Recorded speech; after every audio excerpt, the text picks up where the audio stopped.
at Cinequest Film Festival 2019. This is a platform where a lot of filmmakers come together and screen their films. You can see filmmakers from all over the world, and it's a great platform for everyone from film lovers, filmmakers to come together and enjoy the art of creativity. Today we are on the opening night and it is a red carpet event here. So we get an opportunity to talk to producers, directors, filmmakers and much more. So let's have a look. So we're at Cinequest 2019 with the team of Bring Me an Avocado. Interesting name. Yes, very interesting name. How did you come with that? That was not me. That was our director, Maria Maya, right behind you. But you know why? Why is she? Well, we actually went to college together, and I can remember in college when we didn't have any money and we were all trying to eat. Maria would always eat avocado. Just open one up, stick a spoon in it, and sprinkle salt on top. And I feel like that and canned tuna was pretty much pretty healthy. Yeah, I was a healthy girl. Very healthy girl. But also the flowers die, and so avocados do not. So, and it's something that our main character, or my character actually, Robin, it tells to her husband, and this comes up a few times in the film as well. And so her daughters are always bringing her avocados in the hospital and things like that. So it was a big joke in their relationship that she never wanted flowers, always avocados. Yeah. The story follows a young family's experience of grief in the aftermath of a gun violence incident that leaves the mom in a coma. And Bring Me an Avocado, as Sarah so gracefully mentioned, kind of follows like a story earlier in the life of the family, right? And once she's in a coma, it the kids use that as a way of trying to bond with their mother, even though she's not there, so they bring her avocados to the hospital. The film explores grief in the face of uncertainty. So it's how we deal with grief when we don't know the final outcome of what's going to happen, right? You don't know if the mom is going to make it or not, and how do you raise your kids through that, you know? It's very sensitive and a tough subject to deal with. Yeah, there's a tenderness to it, right? Because we're dealing with little girls, so there is a softness to the film that is very sweet and This is Sarah Perozek here with #like for Satara TV. Movie, what is it all about? Okay, it's about a teenage girl who's mourning the first anniversary of her younger sister's death when she discovers the man who sexploited and bullied her sister to commit suicide is back online looking for new victims.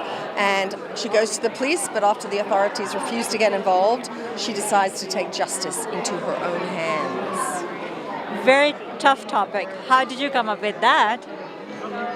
It was just when I was thinking about how much pressure girls are under to, you and I tonight are dressed up and it's fun, but we're choosing to be dressed up. We're not feeling pressure. It's playful. Yes. Whereas, there are a lot of things that young girls do where their sexuality is so exploited these days.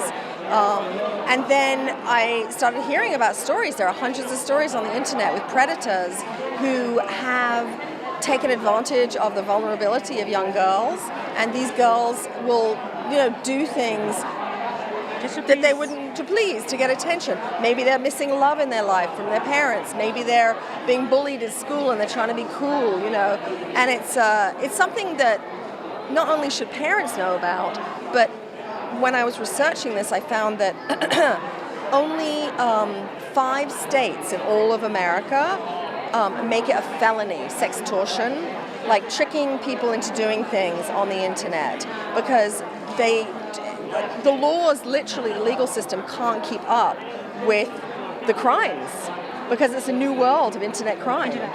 That's so true. Yeah. And we have a Michael Dominic here with the documentary movie Clean Hands. So tell us about this documentary. How did you come up with this idea of shooting this documentary? Well, it's about the Lopez family in Nicaragua. It's shot over the course of 7 years. It's a fly-on-the-wall cinema verite. I don't have a lot of input. I just follow them around. They lived and worked in a garbage dump, and they got the opportunity to leave the dump and get an education. 4 beautiful kids, and So it took you like how long it took? It took 7 years. I was like I'm making sure that's the time Yeah. frame. Wow, Yeah, that's a long time. seven So years. How did you survive this 7 years? It was tough, you know, but I finally got it done. There were times I didn't think it would get done, but it did. Yeah. And so why did you?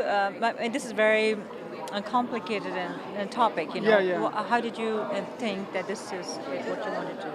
Well, I was a photojournalist, Okay. and so I was in Nicaragua on assignment for a European newspaper, I see. and I went and visited the dump, and I realized that this was very important, and somebody should do something to show other people how people are living in the third world. We are at Cinequest 2019 and we have a crew of movie Lupe. So welcome to Cinequest. How do you like the Cinequest so far? Cinequest is great. This is our first, this is our world premiere for Lupe, so that we're really excited, and to be in this beautiful space here at Cinequest in San Jose is really great, and we are very excited to be here. So. And tell me your experience. You know, is this the first time you guys coming to San Jose? Yes, well, this is our first time at Cinequest. We've been to San Jose before, but this is our first time at the festival, and we're extremely excited, and we're really proud to be premiering Lupe here. Definitely. So tell me something more about the story about Lupe, actually. What is it all about? Well, you know, Raphael can certainly describe it better, but Let's give mic to him. it's an amazing job. So Lupe tells the story of an individual who travels to New York City from Cuba, searching for a lost family member who they believe to be a victim of human trafficking. And while they're here in the United States, they're coming to terms with their trans identity and sort of defining who they are as a person, while also engaging in the search for a missing family member. Very complicated character, I must say that. Yes. How did you deal with that? I had to do a lot of reading, a lot of research. I read a couple of autobiographies before I tackled into the role. My knowledge about trans and trans issues was very limited. So this role is one of those roles that came and really changed my life. Good luck to all of you guys, and hope to see you, next time too. Yes, thank you so much. Thank you so much. Have fun. We have Heidi Human, director, producer of Behind the Bullet. Welcome to Cinequest here. Thank you. Glad to be here. So how's your experience so far? Is this first time you're premiering here? Yeah, the first time in California. Yeah, I'm really excited to be here. Just thrilled to be invited by such a great film festival. Very well said. Yeah. So tell us about your movie, what it's all about. So it's a documentary, full feature documentary about called Behind the Bullet. And it's about 4 people who have shot somebody I see. and the impact that it's had on their lives.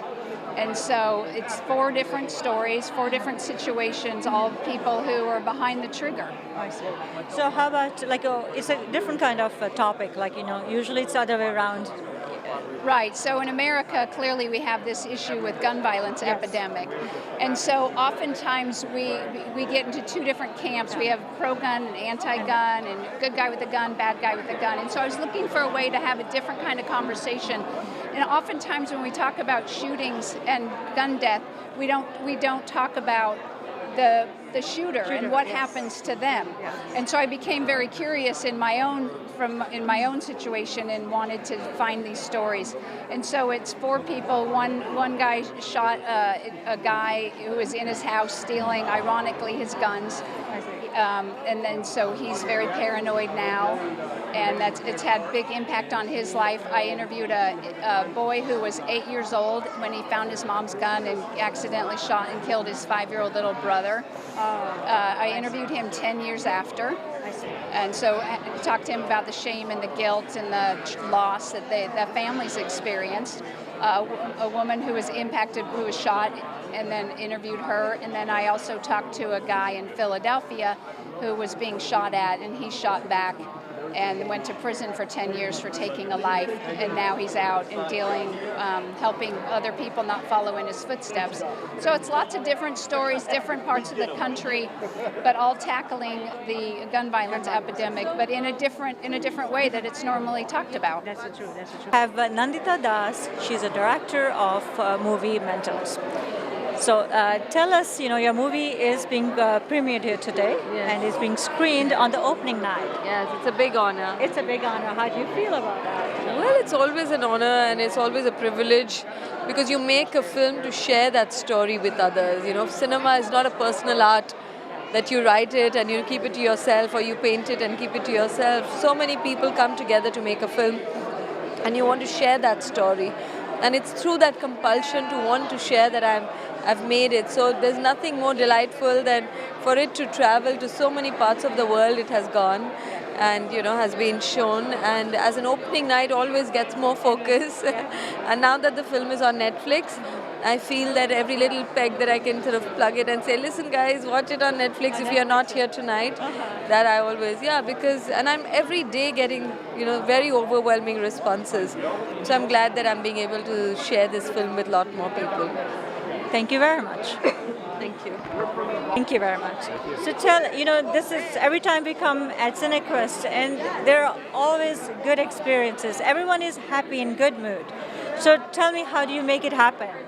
Well, as a friend who's come for a number of years said, wow, you give joy to so many people through Cinequest, hundreds of thousands in the experience. So that is something, thank you for pointing it out.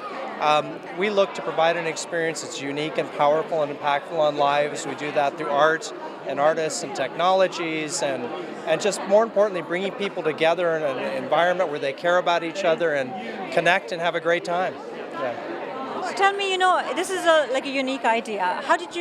When did you decide that you want to create something as powerful like Cinequest here? Well, I was a math guy as a kid, and my mother thought that would be my path, engineering and maybe an entrepreneur of a tech company. And you know what? I fell in love with writing and film in high school, and I decided to do that. But what's interesting is that the worlds of creativity are similar. The creative people in math and technology and art, they share a lot of commonalities. But that was my inspiration. I just fell in love with art, and I made an independent feature film out of college. I was lucky that my producing partner and I, Kathleen Powell, that it was successful at Venice, and we were inspired to give that to other people. When you talk of Silicon Valley, you don't think of like a film festival generally. You think of more like technology. So you thought this as a hub for film festival. Why this venue? Because we thought that the Silicon Valley would represent not only the discovery of art and film media, but we saw the technologies that were emerging. And we see the commonalities between creative people and technology, entrepreneurs, and creative people in the art forms. It's similar. They have an idea, something they're passionate about, they want to bring to people and create. So it's a perfect place for it. And now we call it the Film and Creativity Festival, where we celebrate many, many types of creativity. Cinequest has come like a long way, Yes. over these years here. When you started, did you know that it's coming this far up high? I had a feeling that it would be impactful, but it's great to see it have grown from 3,000, 125,000 people this year. Our other division, Picture the Possibilities, are able to empower youth to create as well, art and technology and science. So it's really evolved through time, but the core of it, what I like about it as it's gotten bigger, is the same, where there's still a great deal of caring in Cinequest. Everybody is welcome. We treat everybody like a king or a queen. And where do you see itself going in next 10 years or 5 years? Where do you see it going? Cinequest? Well, creativity and film media continue to expand. We see new art forms emerging like virtual reality, augmented reality, even volumetric reality. 3D images in front of us. Where will those things be and go in the next few years? And what opportunities will they give to audiences and artists? I'm not sure, but it's going to be exciting. Yeah. Thank you very much for talking. Thank you.